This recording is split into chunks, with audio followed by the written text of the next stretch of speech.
If you have come here to get some health gyan on yoga, meditation, and the wellness space, then you come to the right place, that is called the Yoga Conversations Podcast Mini Clips. We'll be having multiple guests ranging from Simon Borg Olivier to Khurshid Batlewala. So let's get into it. Now, speaking about the digestive system, which you just mentioned about that patient, um, people make sure to have specific kind of foods. They make sure to cover all the macros. They even make sure to cover those specific micros and see that they get the balanced diet. They have all the resources. Thanks to globalization, you can order Brazil nuts sitting in India. A lot of stuff which isn't available locally. But yet, people have been facing a lot of chronic illnesses, even the ones who are making sure that they get the balanced diet. Uh, I feel that it could be one of the reasons could be that people aren't absorbing their food well. What do you think about this? Yeah, I think it's a very important thing to acknowledge that no matter how good your diet is, it doesn't matter unless you can absorb the nutrients that you take. And many people are having such a stressful life, and they're doing things that add to that stress that will actually cause their digestive system to switch off completely.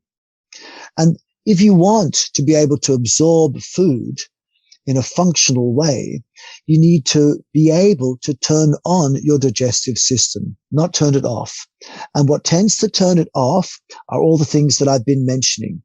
If your life feels stressful, like if you feel the pressures of having to pay a mortgage or bring up your children, or pressures of a relationship or divorce or separation, or just the pressures that we face just dealing with someone you actually care about, if that becomes stressful and you perceive it as stress, you will turn off your digestive system, in which case the food you put in your mouth will not be absorbed by you.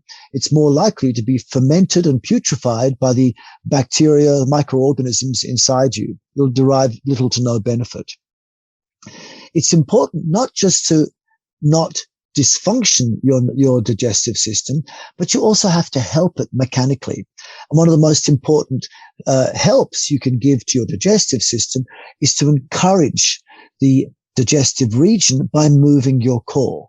If your abdomen remains hard and your spine does not move, your digestive system becomes very sluggish.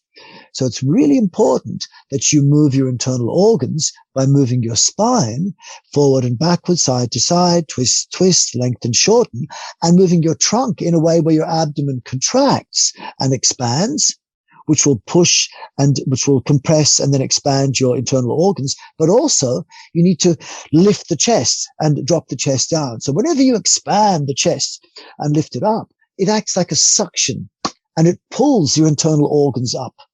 And when it pulls the internal organs up, it releases the pressure on the internal organs at the base of your trunk. Some women are thought to have been infertile because they had no viable offspring.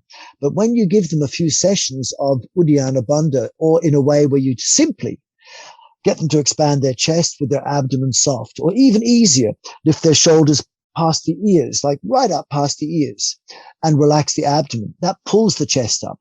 And when people pull the chest up with their abdomen soft, it has a vacuum-like suction pressure, which will draw the internal organs upwards. And especially for women who sometimes appear infertile, it pulls the pressure away from their fallopian tubes. So then the egg is able to leave the ovary and come through the fallopian tube into the uterus.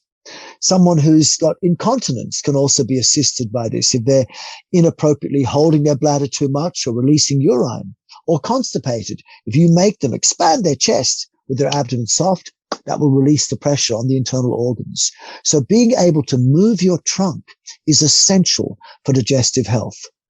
This is important. Being able to breathe properly is important. And the best way to breathe is to inhale from the abdomen. And as the abdomen breathes, or when we feel the breath in the abdomen, the diaphragm moves downwards.